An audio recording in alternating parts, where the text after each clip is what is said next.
Hello, good morning everyone. Hello Philippines. Welcome to our vlog. Today's video guys ay masarap kumain ng mango float.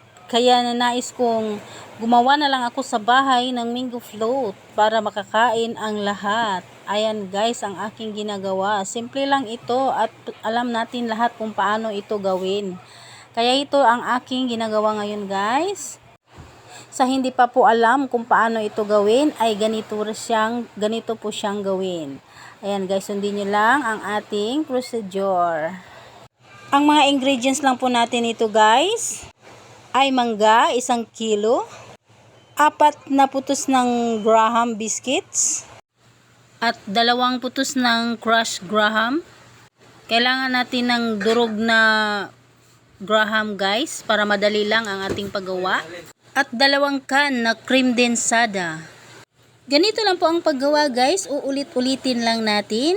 Una yung biscuits, tapos lagyan natin ng mangga at lagyan natin ng durog at sunod yung cream densada. Uulit-ulitin lang natin hanggang mapuno yung ating Tupperware. At pag napuno na at tapos na tayong gumawa, ilagay lang natin siya sa refrigerator para masarap. Ganyan lang po guys. Thank you for watching. Don't forget follow and share, like.